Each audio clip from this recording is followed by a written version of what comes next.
There's no way, right? As in a recent article for RG.org, an anonymous NHL executive has been revealing all on the Mason McTavish situation, not only letting us know that Montreal is still very much keeping tabs on McTavish, he also reveals the exact type of offer that could persuade Anaheim to trade him, and one certain Montreal Canadiens prospect fits the bill pretty perfectly. We have to dive into the new Mason McTavish reports from RG, but also the Athletics' Dom Decision released his list of best contracts in the league, most efficient teams in using their money. And where Montreal ranks, well, it's pretty good, but there's one aspect of Montreal's contract situation that has us fired up. We got a lot to get into coming up on this episode of Habs Digest. And hey, before we get into the video, why not have a like goal for this? Haven't done that in a while. We'd love to see 750 likes on this video. If you want Mason McTavish to come to Montreal, hit like on the video. Stats have proven that it increases the odds the more we talk about it. But before we get to McTavish, Jesse, I know we talk about him a lot. I love that Montreal's still at the center of all this. I want to dive into Dom Decision's article here, and Montreal ranks 14th. Just to put it bluntly, 14th. It was 16th last year, but there's one thing that stands out. We can get into some specific players maybe in a bit, but one thing we notice is that pretty much all of the Kent Hughes signed long-term contracts, as in Suzuki, Slafkovsky, Caufield, Dobson, and then Sam Montembeault, all of these contracts on long-term for Montembeault, and Guhle there as well as the only not player in the blue, even though I think he's going to outperform his contract. Jesse, Kent Hughes is coming out looking amazing after this. I know there's some specific players, but after looking at this, I just can't help but feel that we might have the best GM in the league for signing bargain contracts. And that's where we're going to be climbing up the list because, again, we got a couple rough ones, but even those guys are, because of the culture of this team, the environment that Kent Hughes has created, they're pulling their weight. Again, we're seeing the light at the end of the tunnel. As much as we love Anderson, Gallagher, for sure, we want to be getting a little bit more value in our bottom six, but this has been like a complete refresh, rebuild from Kent Hughes, like in every single way. And we know what like his mandate was coming in. Like the first important thing I think to fix was the drafting. Yeah. Secondly, it was kind of like the cap management. There was some bad deals kind of being given out left, right, and center from Bergevin there. And third, it was reducing the man games lost due to injury. And really, Kent Hughes has done a phenomenal job on every single one of these things, setting up this team for success. And now it's looking, Josh, like we have like really like the core six. Dare I say it's like we got Nick Suzuki, Cole Caufield, Juraj Slafkovsky, Noah Dobson. You have to feel like Hutson and Demidov are both in there. Guhle's kind of tertiary Dach as well. I mean, we can't put everybody into the core there, but at the same time, like, again, a solid core six to really kind of build for. And I don't think enough is being built of really this young, amazing core that we're building. Obviously, Kent is signing some great deals, and his amazing experience as an agent is coming into handy. Like, it's probably his greatest skill set that he's had, and that's really benefited the Habs so much. But then it also relates to the drafting, something else that he fixed, which now allows us to have all these young guys coming in that are NHL players, but on entry-level contracts. And that's really going to be that difference for us going forward as we're getting to our competition window.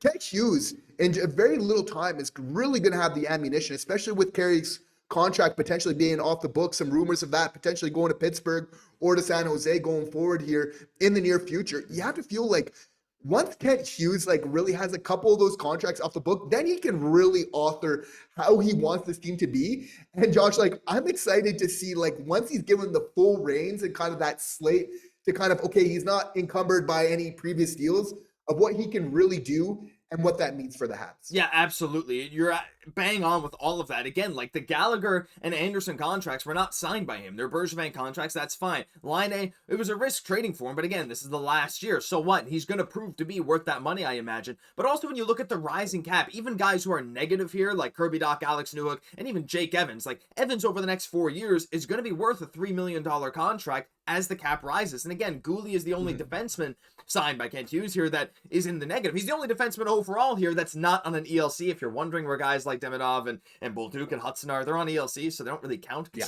You're not signing them to that. You are signing them to that, but like you don't really pick the money. That's just where they're drafted. But there's one standout here, Jesse. I mean, look, we can get into Slav being worth, what was it, $9.3 million in their model already. That's amazing. We can talk about Suzuki being one of the better contracts in the league. I talked about Guhle a lot, but Sam Montembeault is one of the guys I wanted to touch on briefly before we get to the McTavish stuff, because people will just look at the save percentage and try to infer how good of a player he is. But there's so much more to Sam Montembeault than that. A Montreal defense, and we've said a lot, Jesse. I mean, like, we need to let in fewer goals. We need to let up less shots. Samuel Montembeault has been so good in the advanced analytics. His model value is $9 million. And now I don't know if he would get that if he was a free agent this year, but to have him come in, him and Dobesh being worth in the model $12.6 million combined, paying them only 4.2, that's a big point for me. And I just love the love that pretty much every advanced analytical model is giving Sam Montembeault, a guy that, again, probably going to be the third goalie for Team Canada, but the fact he's even on the team tells us a lot when there's so many other goalies. Well, again, he's not a lock yet, but he's at least at the invitation later this month.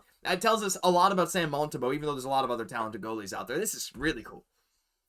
For sure. And speaking of advanced analytics, I mean, that's really where Montembeault shines, is the saves above expected. And again, on a young team, like, we just can't highlight how important that is for the confidence of that team really playing in front of them, that they know that they can rely on Montembeault, even when they were young and having that super young decor not very long ago, that they can trust on Montembeault to kind of bail them out. Josh, it's a great indicator, though, as this team starts to play better ahead of them. Montembeault's kind of been robbing, kind of saving some stuff for them. But as they're continuing to get better, again, Montembeault's not going to need to stand on his head. So I'm just so looking forward to a little bit of that run support that we can really going forward. We're obviously looking to play like a run and gun style where we don't want to play defense in our end too much. Like, we want to be playing offense. We want to get on the other side.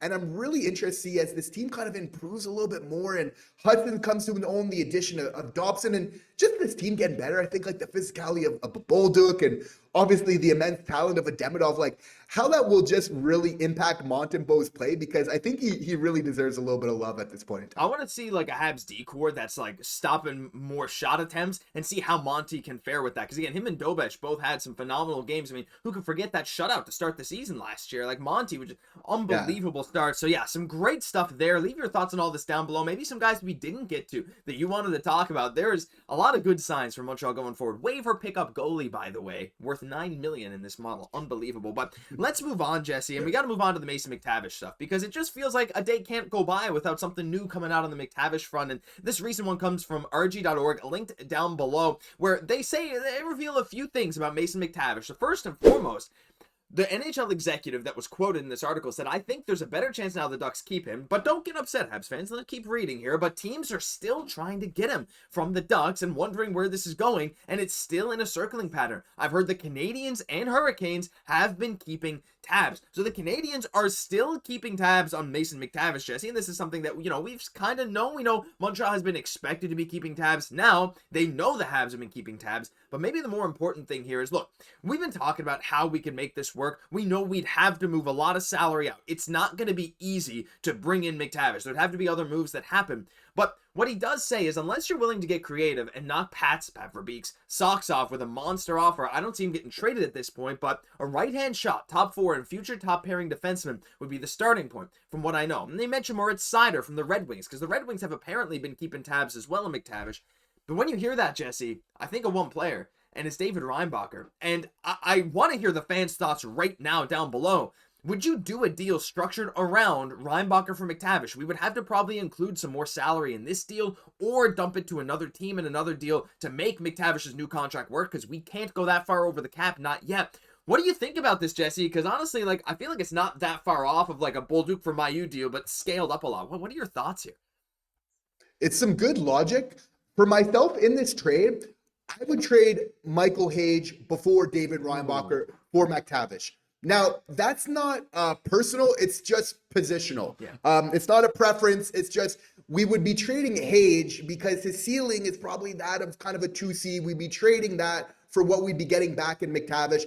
I think with a lot of the offensive defensemen we have in the system, I really want a Reinbacher that can play that two-way game and be that perfect pairing to Hutson going forward. That being said, Josh, like, we obviously can't view this trade from our own perspective.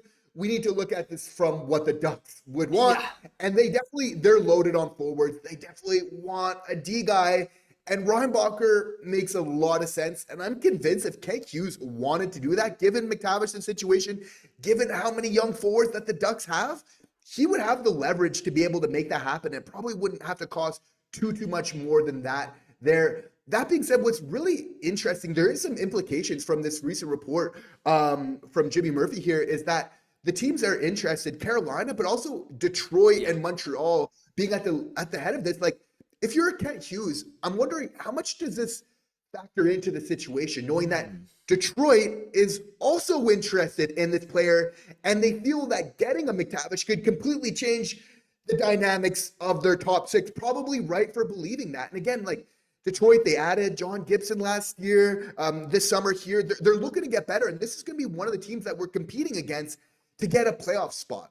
So again, I'm okay with Kent Hughes, like, being a little bit ballsy when it comes to this. And I'll say why. It's like, for sure, Xhekaj, like, he's not that far away. Yeah. For sure, like, at the end of next year, basically, he could come in and play. But knowing, like, what a soft spot that is for the Montreal Canadiens, that 2C, I'm just wondering if that's putting a lot of pressure, because if we're, like, not adding that 2C and then you're saying, okay, we're going to wait for Xhekaj, that's adding a lot of pressure on him if he can't walk into that situation right away. First year pro, having him as a 2C, again, like, it could happen, but I think it's a big ask.